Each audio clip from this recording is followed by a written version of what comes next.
शिवसेनेचा जोरदार पराभव, काँग्रेसची 45 वर्षांची सत्ता अबाधित। विधानपालिकेच्या निवडणुकीमुळे राजकीय वातावरण बदलले आहे। काँग्रेसने शिवसेनेचा जोरदार पराभव करीत पुन्हा पालिकेची सत्ता आपल्याच ताब्यात ठेवली आहे। रात्री उशिरापर्यंत फटाक्यांची आतषबाजी करून युवक कार्यकर्त्यांनी गुलालाची उधळण केली। पुन्हा एकदा काँग्रेसच भारी हे माजी आमदार सदाशिवराव पाटील गटाने दाखवून दिले आहे।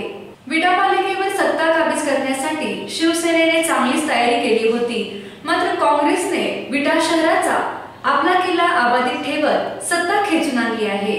पालिकेवर सत्ता आल्याने काँग्रेसने चांगलेच कार्यकर्ते रिचार्ज झाले आहेत, तर आता काँग्रेस पक्षाने प्रभावनिहाय विकास कामे करण्याचे ठरवले आहे। सर्वच विजयी उमेदवार चांगल्या मताने निवडून आल्याने सगळीकडे काँग्रेसमय वातावरण झाले आहे।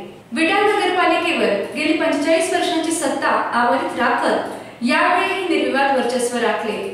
शिवसेनेचा दारुण पराभव करत काँग्रेसने एखादी सत्ता मिळवली। या विजयानंतर माजी आमदार सदाशिवराव पाटील यांच्या निवासस्थानी फटाक्यांच्या आतषबाजीत स्वागत करण्यात आले। आज कार्यकर्त्यांनी निवासस्थानी शुभेच्छांसाठी मोठी गर्दी केली होती।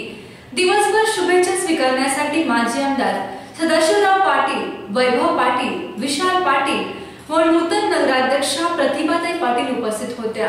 आता आपण पाहूयात विट्याच्या नूतन नगराध्यक्षा सौ प्रतिभा पाटील या विजयाबद्दल काय म्हणाल्या। मी प्रथमतः विटेकरांना धन्यवाद देते। भाऊंनी तर काल सांगितलं की आम्ही कशी म्हणजे आम्ही आभार म्हणूच शकत नाहीये। एवढं विटेकरांनी आमच्यावर प्रेम केलं, विश्वास दाखवला, आशीर्वाद दिला, एवढ्या सगळ्या गोष्टी आमच्यासाठी केलेल्या आहेत। म्हणजे आम्ही आता हे विकास कामाला लोकांनी आमच्या दाद दिलेली आहे आणि एवढा विश्वास त्यांनी टाकलाय, त्यांच्या विश्वासाला कधीही आम्ही अपात्र ठरणार नाहीये।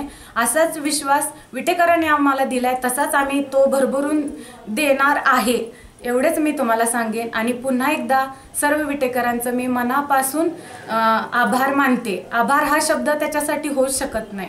विरोधकांसाठी मी काही बोलणार नाहीये, कारण की लोकांनी आमच्यावर प्रेम केले, आम्ही लोकांच्यावर प्रेम करणार आहे, एवढंच मी सांगू शकते। विटेकर काय आहे ते मतातून आम्हाला त्यांनी दाखवून दिले, त्यामुळे मी विरोधकांच्यावर टीकाच करणार नाहीये। पंतप्रधान नरेंद्र मोदी यांनी 1000 नोटा बंद केल्यानंतर सर्वसामान्यांना याचा फटका बसू लागला आहे। जिल्ह्यातील शेतकऱ्यांची व ग्रामीण भागाची नाळ असणारी बँक म्हणून सांगली जिल्हा मध्यवर्ती बँकेची ओळख आहे। या बँकेत आज अधिकारी, कर्मचारी व ग्राहकांत हमरीतुमरी झाली।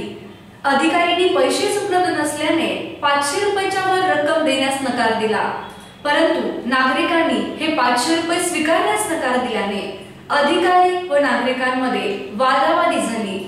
एकीकडे पंतप्रधान नरेंद्र मोदी यांनी 50 दिवसांचा अवधी मागितला असला, सर्वसामान्यांना याचा फटका बसू लागला आहे। जिल्हा मध्यवर्ती बँक मात्र ग्राहकांना तडजोड करून रक्कम उपलब्ध करून देण्यास असमर्थ ठरत आहे। वरून अधिकारी व कर्मचारी ग्राहकांना बँकेबाहेर कसे हाकलून काढत आहेत याचे वास्तव चित्र समोर आले आहे। पाहत रहा फक्त 7 स्टार एक्सप्रेस। नमस्कार।